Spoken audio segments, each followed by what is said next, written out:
The path to sounding like a pro is actually very, very clear, but that does not mean that it is easy. What's up, everyone? Thanks for joining me this week. Shawn Bell here. As always, today we are talking about arguably the most important progression in jazz. That is the 2-5-1 chord progression. This is the foundation of so many of the tunes we play on, so we've got to have lots of stuff together. So there's a lot of material in today's lesson, so we're actually going to just jump right into it. The only thing I will say up front here is I'd really encourage you to head over to my Patreon and check out the free handout this week. There are just a bunch of 2-5-1 licks in there. That is one component we're going to talk about today. Not the only component, but it's definitely a good resource if you're trying to work on some of that stuff in your practice. We are going to cover some things that are great for all ability levels today, all the way from if you're just getting started on improvisation, all the way through if you are a more advanced player. So we are going to start with some things that are great for beginning students, and if you are just getting going on working 2-5-1. So the challenge with 2-5-1s, if you are a beginner,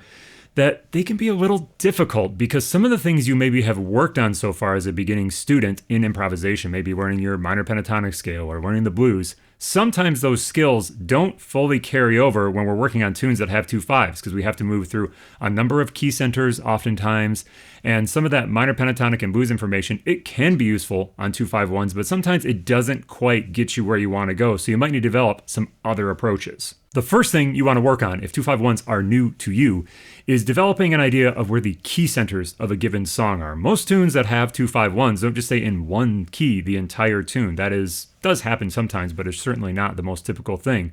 So to find these key centers, we really want to focus on the 5 chord. So we can sort of scan down the page of any piece of music or lead sheet or whatever and look for the chords that are dominant, meaning they just have the 7 after them. That is going to be a good clue that we might be encountering a 2-5-1. Not in every situation, but it's going to be a really good starting place. So when we have a 2-5-1, the dominant chord is the 5 of that 2-5-1. So we then have to think about, can that go to the eventual 1? So today we are going to look at the tune Autumn Leaves. We go to this tune often on the channel. Many other jazz educators use this to work on 2-5-1s because it really gets at the foundation of what we need to understand this chord progression. So the first 4 measures of Autumn Leaves are C minor 7, F7, B flat major 7, then it does go to E flat 7, or E flat major 7 at the end. So the dominant chord we're looking for is that F7 chord. And so we got to think, all right, well, F7, I know that's the 5. Is B flat the 1 that goes with that 5? So I got to think, all right, if I'm in B flat, what's my 5th scale degree? B flat, C, D, E flat, F. F is the 5, so that is a 5 to 1. And then we look backwards to see, all right, well, is the chord that comes before the F7 chord a 2? In this case, it is. It's a C minor chord. So we've got that minor, dominant, resolution chord. That is our 2-5-1. If we go to the second phrase, we have the exact same concept. The dominant chord is a D now. So we look at our next chord after it. It's a G minor chord. Is D the 5 of G? Yes, it is. And then A is the 2 of G. So this gives us this 2-5-1. So when you're trying to identify these key centers, of our first 4 bars are in B flat major essentially, and our second 4 bars are in G minor, we really want to look for that dominant to resolution relationship. Once we have established where these key centers are, we're going to practice improvising within those key centers.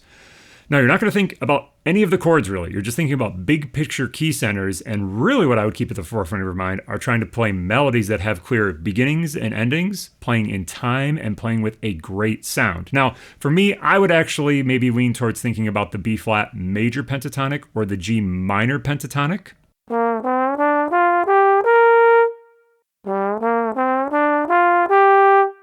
Those 2 scales are really going to help you focus ideas and probably have an easier time creating melodies. And also, they're actually the same scale. Because B-flat major and G minor are relative to each other, they are going to be the exact same notes. However, we might think more about resolving to B-flats in the B-flat key center and resolving to Gs in the G minor key center. So you're going to end up with an end result like this.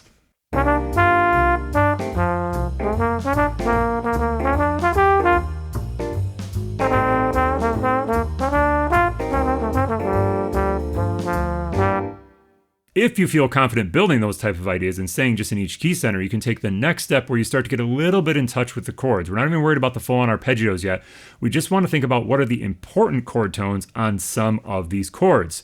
So the one we really want to look for is what is different in the 2-5 as compared to the 1, and particularly that scale we just played, the B-flat major pentatonic or the G minor pentatonic. So if we look at these chords and we look at the C minor and the F7 chord, both of those have an E flat in them. The scale does not have an E flat. So that E flat in the first 2 bars is important. In the second measure on the F7 chord, that chord also has an A natural in it. That is also not in our scale.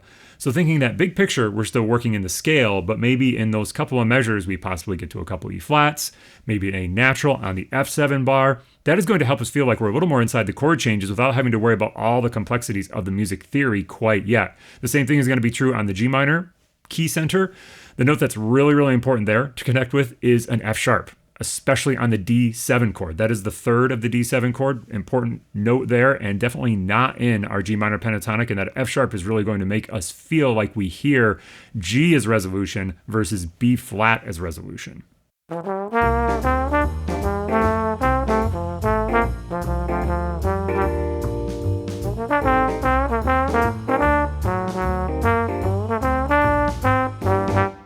All right, that is the stuff I really love to see beginning students work on this. And if you were just getting going on 2/5s, that's where I would start. If you're more of an intermediate level player, and I would say that's probably where most people watching this channel are, that's really where I try to tailor this content to.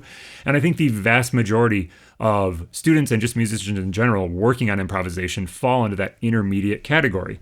What you want to start working on is really getting familiar with arpeggios. Arpeggios are where it's at for navigating these 2/5-1s, and I would argue actually navigating any tune with quote-unquote functional harmony.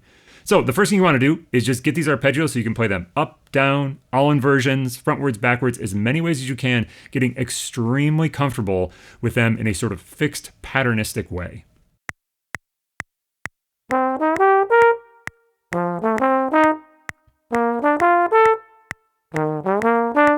I should add, I really prefer doing this sort of practice with a metronome versus with a play-along. There's certainly time to use a play-along so you can hear how those chord tones connect to the harmony, but a metronome really makes you be accountable.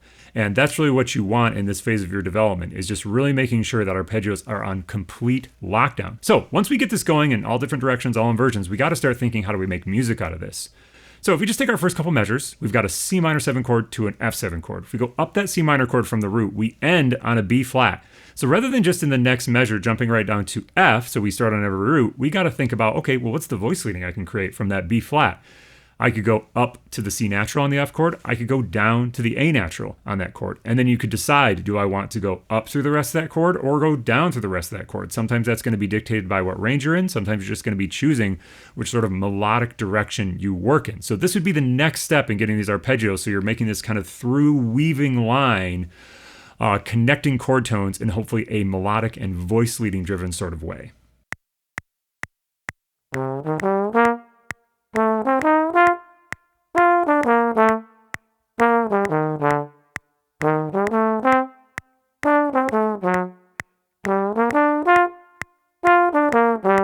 From there, you start to vary it a little bit to make it a little more musical. Change the rhythm. Maybe you don't worry about playing every single chord tone. It's more about, hey, can I make a little melody out of these arpeggios? This type of playing is essential for being a good improviser. And actually the jump from being able to do this very well to actually sounding pretty confident on these sort of 2/5-1 driven tunes is really not very far. So invest a lot of time in this sort of arpeggio with voice leading, with rhythm sort of practice.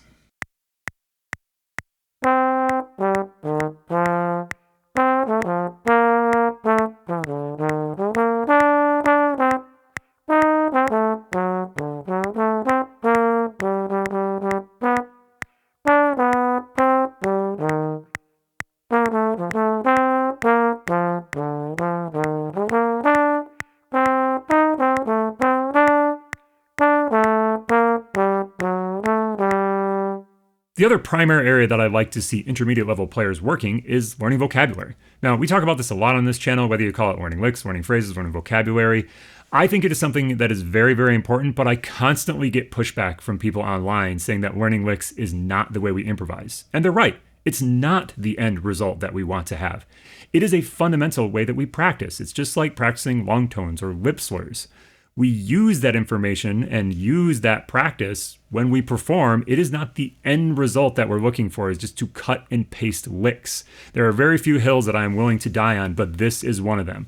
Learning vocabulary is one of the best ways to integrate the language of improvisation. If you want to fight me in the comments, go for it. But you will never change my mind on this fact. It is not the only way, but it is a very useful way. So to do this, we just choose some items of vocabulary that we like, ideally getting these from transcription, but there are lots of sources for this sort of stuff.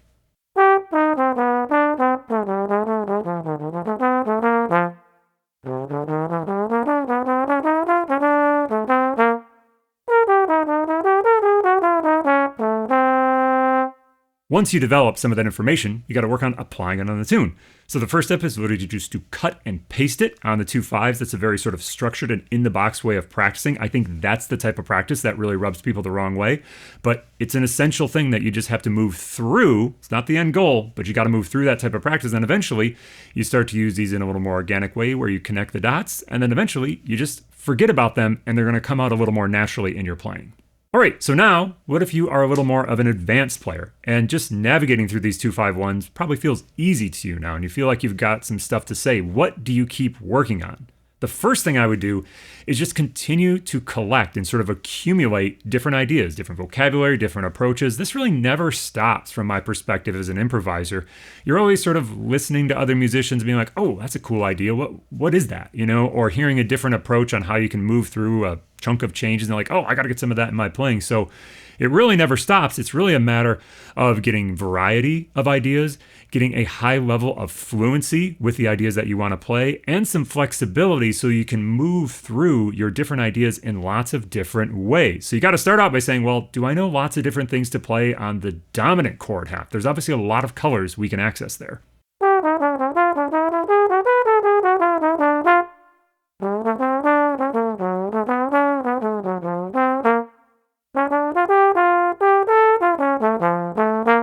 From a fluency standpoint, can you access all your stuff at all the different tempos that you need to play it?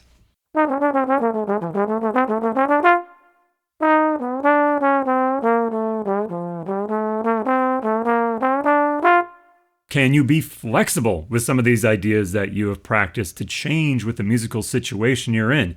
Maybe you're playing something on the 2 chord in one setting, you hear it go one direction. In another setting, you hear maybe the rhythm section play something that's like, oh, I'm going to go with that idea, and you start to follow them.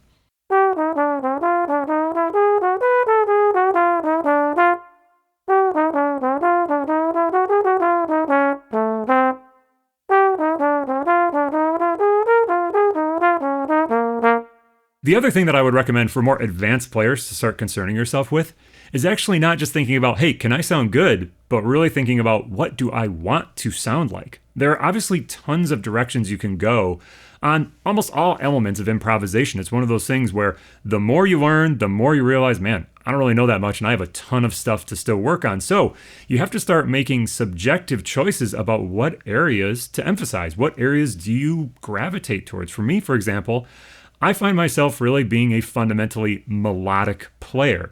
So that means I like to practice things that lead me down in that direction. So for me, I spend a fair amount of time working on motives in my playing and how do we manipulate motives through the chord changes. Let's look at this on this 2/5-1, or on this tune, I should say, just as a case in point of how we might break down a more big picture concept. When we talk about playing with motives, there's tons of different directions you can go. I tend to find myself gravitating towards just a couple of shapes that we might call tetrachords.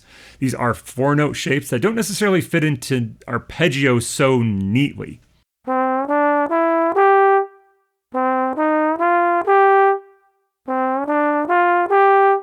If you really want to get super nitty-gritty on that, that is the root, the second, the major third, and the fifth, or the root, the flat third, the 4, and the 5, or the root, the second, the 4, and the 5.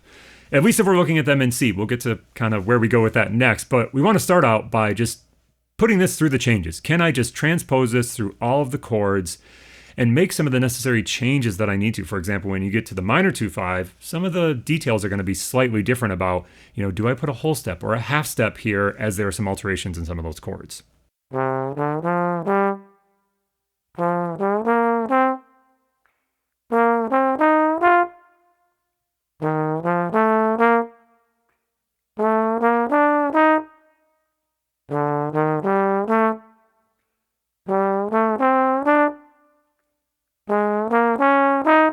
Once that is working, I would then try to move these through the chords in a more musical fashion, not necessarily just transposing them to each new chord. That gets pretty limiting pretty fast. I want to think about some of the same things we were talking about when we were talking about arpeggios. Voice leading, thinking about where close notes are. I might think about maintaining that shape, even if it doesn't relate to the chord in the exact same way. I might really be thinking about alterations. Where can I lean on the alterations to find that shape, but maybe in a little more colorful fashion? I would start out by doing this really, really slow, possibly even not strictly in time, so I really have some time to think about how I want to navigate through this concept.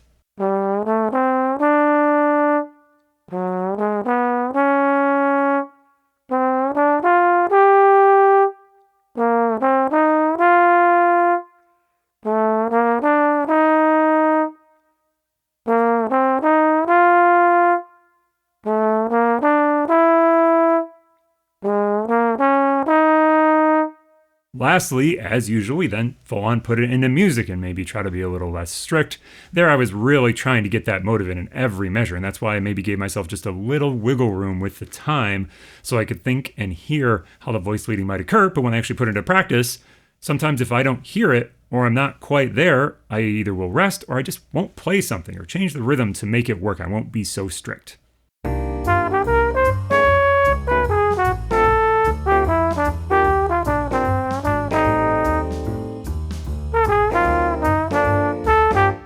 Now, all this motive stuff is just one example of like a big picture thing that you could work on. This is something I work on all the time and have for a very long time just to make sure it's under my command. It comes out of my playing when I need it. Maybe not every single time. It's something that, is sort of just a continual work in progress for me. And that's what you might find with some of these more advanced concepts. You have to work on them for a long time. You work on them for a while. You leave them, you come back to them, all that sort of stuff. These advanced things take time. It's much different than just like learning a lick and plugging it in. It really is something you have to invest in the long term. So that brings us all the way to the end, to the pro level. So what do I think about when I play? And what do I think about when I practice? Some of these things, I do practice them. But for the most part, I don't really think about any of that stuff when I'm performing. And that is because I have already invested the practice time in it. If you want to be able to play with good voice leading, you've got to spend some time playing thirds and sevenths exercises. If you want to be able to play idiomatic bebop lines, you got to spend some time learning from the masters, learning the ideas they played, working them through different keys. If you want to play like super outside chromatic complex lines, you probably got to start by saying, hey, can I sing the roots and thirds of every single chord? Once you've done those things and you've invested that time, you can feel confident that you can just sort of like not worry about that so much when you're actually performing. So when I am actually spending time in the practice room, yes, there are concepts that I'm worried about, but for the most part, I'm practicing fundamentals. I'm practicing sound, articulation, time. Am I playing melodically? Am I playing in a way that when I go to play with other individuals, it's going to be a positive experience, not just for me, but for them as well. And it's going to be sort of an ensemble experience, not just like me up there plugging in whatever licks I've been working on.